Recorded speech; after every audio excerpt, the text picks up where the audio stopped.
My husband and I started dating when we were 13 and I left him 15 years later. He suggested having an open marriage and I didn't really want it, but I felt like it was a trap to say yes. I agreed after him having brought it up a few times over the last few years. He said he didn't actually want to have sex with other women himself, he just found it extremely erotic to have a wife who would sleep with other men and he wanted to be a part of that. I said, okay fine, as long as you're actually okay with this, and because we'll be a team on this, I'll give it a go. He had been the only man that I'd ever slept with, so I was very hesitant about this. After I was knee-deep in exploring his fetish with him, he began to trickle the truth. He started by saying he might want to do the same and find a woman to sleep with himself, then that he might be polyamorous, to admitting that he had been in love with my best friend for a decade and had been eating at him since we were 17, and now that we're part of this lifestyle 10 years later, he can be honest about it. I'm absolutely positive he chose these series of events exactly as he did so that I'd be a hypocrite if I opposed any of it. However, what he didn't expect is that I'd meet someone special. Someone I enjoyed talking to and someone who made me feel entirely different than I'd felt with my husband my whole life. I left my husband telling him that we needed to talk. I said that I don't think we're working anymore and that I'm not happy living this way. He asked if I still loved him and I said not like I used to. And that was it. He was emotional of course, but I think he saw it coming. My husband tried to start a purely FWB type of relationship with my best friend after our divorce. They were both lonely and kept seeing each other on dating sites. They asked my blessing first, but that's when I told her it wasn't purely innocent on his end because of what he told me in the year prior. I hadn't told her yet because until that point it didn't matter. And she was horrified. He had promised her that he didn't have any feelings for her, so it wouldn't be weird, and convinced her that this would be super casual and platonic, when in actuality he was deeply in love with her and trying to manipulate her. They haven't talked since. Sucks to suck.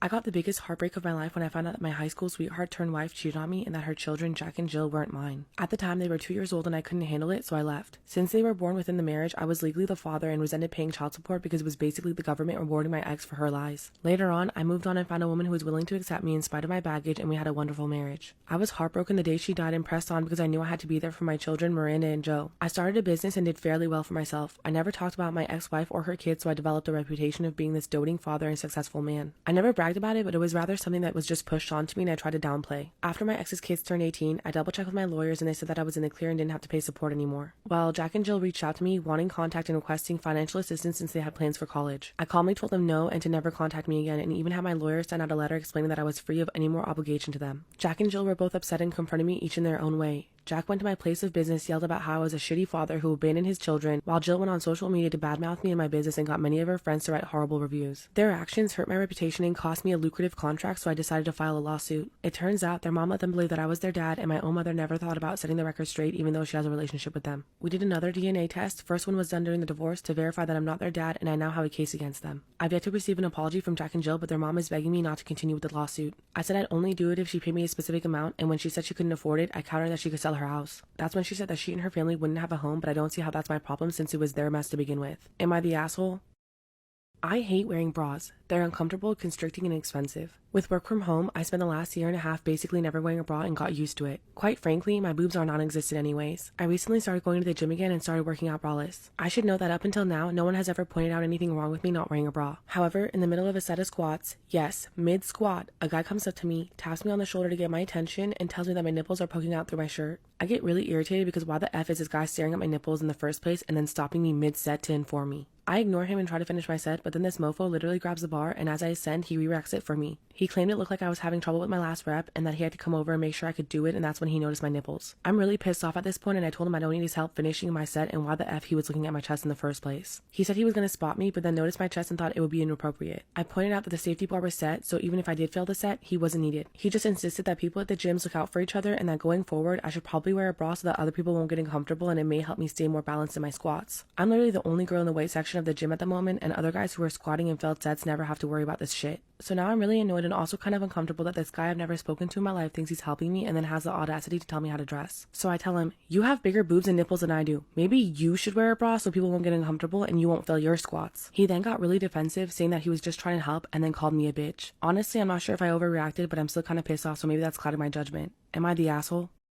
I was kidnapped when I was 10 years old while camping with my family. We were at the state lake when my parents had to run some errands. All of us kids were left with one of our aunts. I went to the creek next to our camper to go fishing, probably about 75 yards or so. I had forgotten to bring my bait and I didn't want to go back for it. Unlucky for me, a man was there, so I asked him for some worms. He said they were in his car just around the corner. He guided me there and that's when it happened. I was gagged and taken to a different part of the park grounds. What happened next, as one could imagine, are the things my nightmares were made of for countless years to come. Even now, I can recall it in vivid details. Thankfully, I was found within 2 hours of my kidnapping. Unlucky for him, it was my father who found us first. My father tried to subdue him while other family members alerted police. They exchanged a few punches, but the man somehow escaped my father's wrath and fled. My father hurried back to my side and clothed me without asking any questions. He just wanted to make sure that I was safe in that exact moment. The man was apprehended by state troopers and local PD 30 minutes later. Cue all the legal shenanigans and sentencing. The dude was a repeat offender and still only served 12 years in prison. After this occurred, I acted out. I got into trouble with local police on several occasions. My therapist and psychiatrist said that I was quote-unquote crying out for help. When this happened, there was no Me Too movement. However, my parents buckled down on getting me the help that I really needed and found a therapist who really helped me for years to come. When I was in high school and deemed cured, I still saw my therapist for a couple years after. That man was my best friend. I could tell him anything and not be judged. As a result, I learned to trust people again and open myself up back to the world. The second worst day of my life was when my abductor got out. My heart dropped and I was terrified. My parents kept tabs on him and kept me home from school that entire week. Nothing ever came from that, thankfully. He knows what he's done and I'm in a good place in life where I don't care to pay him any mind. It was part of my past, but it doesn't dictate my future. My husband and I got married last month and had a small, wonderful wedding. 2 weeks before the wedding, my best friend / maid of honor's boyfriend asked if it would be okay to propose during my reception. I first told him how thrilled that I was that he was proposing to my friend and how excited she would be, but I really wasn't comfortable with him proposing during the wedding, at least as a public thing. He seemed totally shocked that I said no, which I can understand. He said that weddings are supposed to be about celebrating love and that as her best friend, I should want them to finally get engaged after 11 years together. I absolutely want that for them, but I just didn't understand why it needed to happen during the 5.5-hour window of my ceremony / cocktail hour / reception. I was very apologetic and offered to help however I could with the proposal on any other day, but he was clearly not happy with me. I hadn't heard from my maid of honor since the wedding, which is probably the longest we've ever gone without talking. I had tried several times to get in touch with her and let her know that at one point I had something of hers that she had lost at the wedding. Never any response. I texted her the other day saying that I was going to drop off the lost item at her house so she'd have it, and she finally responded. Apparently, during the after party at the hotel bar, maid of honor's boyfriend got very drunk and told her that she would have been engaged that night if I hadn't ruined his plan. She said she isn't exactly mad at me, but she feels like her future engagement is ruined and I denied her a chance at happiness. I told her that I was so sorry and the conversation ended pretty awkwardly. Another mutual friend who knows what's going on says that she doesn't love that he planned to propose at the wedding, but thinks I was an asshole for ultimately saying no. Am I the asshole for rejecting her boyfriend's request to propose at my wedding?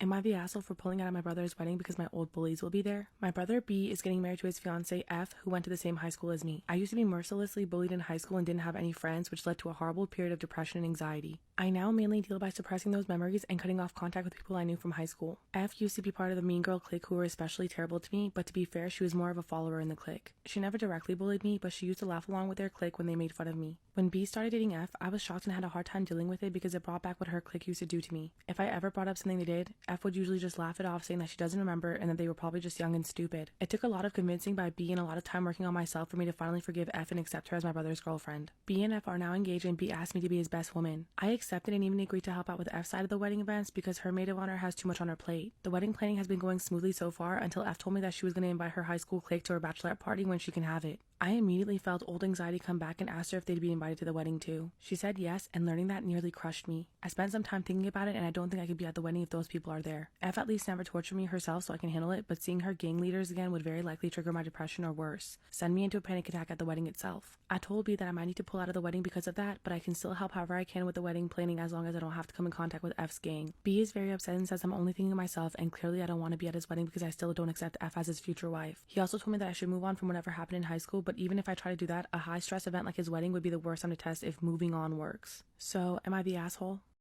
Am I the asshole for refusing to let my niece swim in our pool with the other kids? Last week was my son's 12th birthday party. My family showed up to our house. I greeted my sister who said she wasn't planning on coming since my niece, 14, was on her period and didn't feel like going out, but thought this would cheer her up a bit. I welcomed them and they sat in the living room to eat. I was watching the kids swim when my sister and niece approached the pool. My niece was in her swimsuit ready to jump in with the other kids. I stopped them and asked my sister if she was really going to let my niece into the pool while on her period. She said it was fine really and that she took necessary precautions. I don't know what that means as a guy, but I know enough about periods to realize that things could get messy. I said sorry, but I can't let my niece into the pool with the other kids in fear of any accidents. She angrily said my boys literally pee in the pool while we were talking, so accidents my ass. I just politely told her I was sorry, but it's different when dealing with blood than with urine, which is way too common in pools, by the way. Again, I said I wasn't going to allow any accidents on my son's birthday and suggested other activities for my niece. My sister blew up calling me a raging, insensitive asshole, then literally and out of the blue told my niece to get dressed because they were leaving. I was in shock and turned in my seat. My parents then asked what was going on, and my sister told them that I selfishly and meanly told her daughter off for wanting to swim in the pool with the other kids just because she was on her period. My mom gave me a look of shame up and down for how I treated my niece and sister when they dropped everything to come join me in celebrating my son's birthday.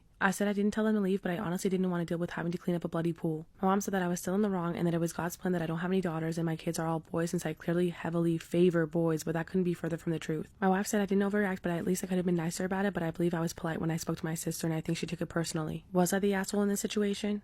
Me and my boyfriend have been together since we were in university. We're both 23 and recently moved in together. We both went to our local university, so we both lived at home so we'd be able to save money. Around a year after we started dating, my boyfriend got a German Shepherd puppy. I've never been a fan of German Shepherds, but I'm a dog lover, so I wasn't going to tell him not to get one since we weren't living together yet. When we moved in, my dislike of German Shepherds was confirmed. The dog leaves hair all over the place, barks whenever someone walks by our house, needs extreme amounts of exercise. I could go on for hours. However, I was willing to put up with it since my boyfriend had otherwise trained him well. I now realize how stupid that was since the dog breed seems to have problems regardless of how well it's trained. I recently got a Rottweiler puppy, and to say that I formed a bond with him would be an understatement. The German Shepherd, on the other hand, didn't take kindly to the puppy and would make its disdain for the dog known. We took the dog to the vet to see where the issue was coming from, and she told us that some German Shepherds just don't get on with other dogs. My boyfriend suggested that we may have to rehome my puppy due to the German Shepherd's disdain of him, and he could still find a good home since he was only 5 months old. The thought of rehoming something that I love for a dog I couldn't stand mortified me. And to think the only reason that I would be rehoming him would be because of another dog's nasty behavior didn't make the situation any better. I told my boyfriend there was no way I was rehoming my puppy and that I'd be willing to move out if need be. After days of arguing, my boyfriend took his dog to the local shelter. The house has been much quieter since, and I can honestly say that it was one of the best decisions I've ever made. My sister, on the other hand, didn't hold this sentiment and actually referred to me as an evil bitch for putting my boyfriend in this position.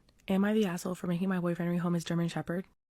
Story time about when I was taken by ISIS. I was born in Aleppo, Syria, and at some point the rebels took over half of the city. I lived in the other half, but my university was on the other side. Under the rebels were multiple militant groups with different ideologies. Some of them were a bit left like freedom fighters, and some of them were far radical right like ISIS. They hated each other, but at the time they didn't really fight. One day, I was going to university when ISIS members had taken over the checkpoint from the rebels and were controlling passengers. My dumbass had a Slipknot t-shirt with their weird-looking star on. They stopped the vehicle I was in and asked for IDs. When one of them saw my t-shirt, he freaked out. I knew exactly what was going on and quickly slipped my phone under the chair. They took me away with multiple people the first night. Then they transported me alone to another city where they had their base. They didn't hit me, but they made it clear that I was done for and there was no coming back from this because I was a Satan worshiper. I tried to tell them that I got the shirt from a place where they sell used clothes for cheap and I had no idea what the shirt said or meant. I told them that I'm just a poor college student who was trying to get by. Unfortunately, they didn't believe me and another night passed. A day later, I was brought to some sort of judge to stand trial. He looked into my case and asked me about religious things like how I pray, what I say, and if I memorize parts of the Quran. Luckily, I had spent 2 summers in an Islamic summer school as a kid and knew most of the stuff he asked about. They asked for my phone, but I told them that I didn't have one because I couldn't afford it. They gave me a new shirt and a sandwich, then sent me back to where I was picked up. However, had they seen my phone, I'm 100% positive that I wouldn't have made it out alive. I had a pentagram as my background and it was full of metal songs. I'm lucky now that I live in Germany and have freedoms. However, that was one of the scariest times of my life. Story time when a celebrity came into my job and refused to pay. Every so often we get a celebrity in the restaurant. I've never been here when it's happened though. We're not too far from our city's main concert venue, but the owner still has a strict no comping meals for anyone based on star power policy that we're all apprised of when we were hired. His logic being it'll start as just one exception and turn into all sorts of D-listers sniffing around looking for an ego boost. Ironically, this has never been a problem because the 1 or 2 times we've had real celebrities in, they've never expected a free meal, they've paid and tipped well. It's only the D-listers who act all shocked when the check comes. But we almost never get them either, so it's really not a big deal, until last week. We're located right by my college, and a girl who attends my college was recently on the Dr. Phil show. She was not a featured guest, she did not appear in person, but she was teleconferenced in for like maybe a total of 3 minutes to weigh in on the featured guest's, a friend of hers from high school I think, relationship. But because she was on TV, she thought she was the hottest thing to have ever happened on campus. I'd hear people joking about how she was going around telling everyone she was a celebrity and how she kept expecting people to recognize her. It sounded really cringy and terrible. But I don't know her, I hadn't even seen the show, so what did I care? It was fun gossip for 10 seconds, but I quickly forgot about it. However, this girl's self-absorption wasn't completely baseless. There are a lot more students on campus than usual this summer because so many took gap semesters to avoid Zoom during COVID. Not much is happening around here as we ease back into normal life, so people did get unreasonably excited about someone from our school being on national TV. So she was sort of being treated like a celebrity. She was getting a lot of special attention. She even got some free things on campus and had some people ask to take a photo with her, in an ironic sense, but she didn't understand that. So she decided to start testing the waters off campus, and I guess met with some success because most of the nearby businesses are staffed with students. She soon appeared in our restaurant. She was a nightmare from the moment she stepped in the door. I didn't recognize her at first, but it all clicked as she was demanding a 4 top despite being a party of 1. We were okay with it only because we weren't especially busy. She didn't make eye contact with her server. She wasn't in my section, but I ate up every second of her visit with us once I realized who she was. The first thing I heard her say after the server said hi and introduced himself was, "Menu, water, new fork," like she was writing out a list. Her server was only just bumped from trainee status and he's barely 16, so it especially sucked that she was dumped on him. He's incredibly shy and sweet. If I'd anticipated the shitstorm this woman blew in with her, I'd have swat with him. But this all happened pretty quickly and I'll usually do anything to avoid serving classmates I don't like. It's rare I don't like a classmate that I haven't met, but there's a first time for everything. Of course, nothing on our menu was acceptable to her as is. She had to get a ton of substitutions and additions. Even her side salad of mixed greens had to be, not kidding, unmixed. She wanted each lettuce, but separately on the plate. Her server explained that the greens come pre-mixed, but she just stared blankly past him and went, "So, separated," as though it was— Are you there? Why do I feel alone again?